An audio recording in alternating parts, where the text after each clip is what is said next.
Gila ang bugas sa lungsod sa Banay-Banay, Davao Oriental nga bastante og supply sa bugas. Gani gitawag kining rice granary sa Davao Region. Lami ang 7 tonner sa Banay-Banay ug duna sab silay Banay-Banay rice nga ilang ikapanghambog. Tungod kay duna silay patubig, insaktong luna nga maigo sa adlaw ug labaw sa tanan, maayo ang ilang klima.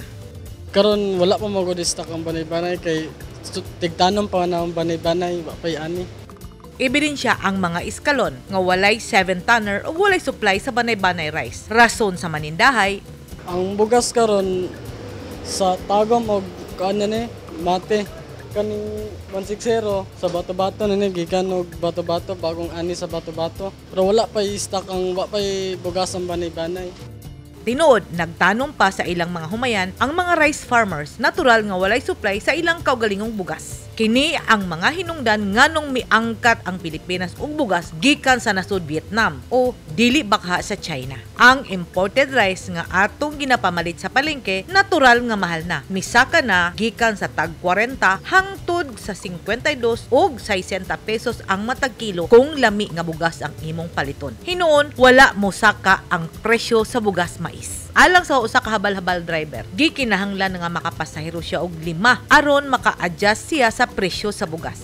Nalagwag sa'yo, magkakatis kilo. Ang 50 ni protein. Kining residente nga si Romar Redoble, mikuyog sa siyagit sa halos tanan nga mga residente nga miangal na sa presyo sa bugas.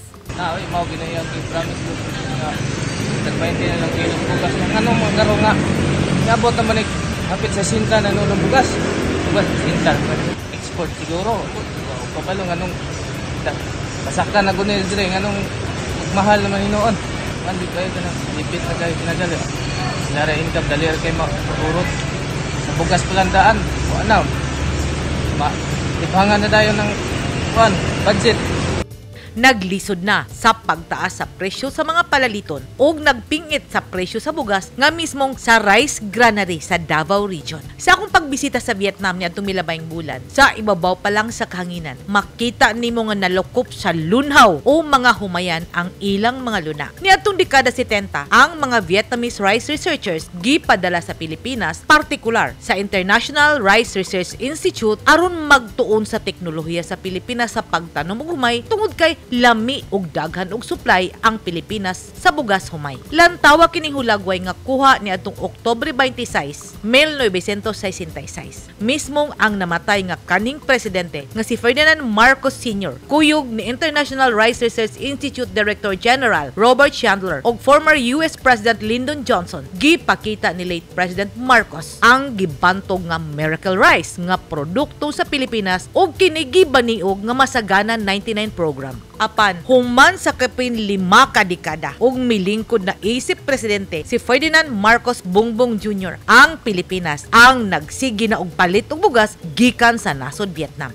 Niadtong Hulyo 23, misaad ang Vietnam. Pinaagi ni Vietnamese Ambassador to the Philippines, Huang Hoi Chong. Magpadayon sila og export og bugas sa Pilipinas, labi na kay nagsugod na og nakita na og gibati na ang epekto sa El Nino kun hulaw. Matud ni Ambassador Huang Hoi Chong, kada tuig dili moubos sa 2 million tons nga bugas ang angkaton sa Pilipinas gikan sa nasod sa Vietnam ug padayon silang mamaligya mintras kulang og supply ang Pilipinas. Gisaysay sa Philippine Agriculture Industry Group nga dunay umaabot nga krisis sa bugas sa Pilipinas tungod sa El Nino ug kini moapekto sa ubang Southeast Asian countries. Sumala ni Department of Agriculture ug Bureau of Plant and Industry Director Glenn Panganiban, naglaro ang Vietnam nga ilang paubsan og 44% ang ilang isupply nga bugas sa Pilipinas karong tuig 2030 kun 7 ka tuig na lang. Sumala sa BPI, ilang paningkamutan nga pakusgan ang sektor sa mga mag-uuma og bugas aron dili kayo mag-ilaid ang Pilipinas. Sa talan sa Philippine Statistics Authority, misaka na ang presyo sa bugas sukad pa ni adtong Enero 2023 ug padayon kining nagtaas.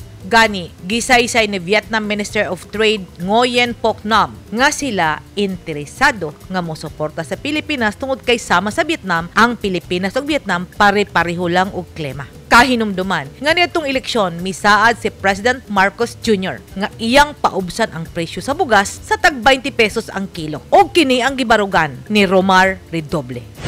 dagan ta solusyon ni Bumbong nga kung Bumbong Marcos nga solusyon na ning presyo sa bugas karon kay doy na kay mga presamo namo nga mga pobre.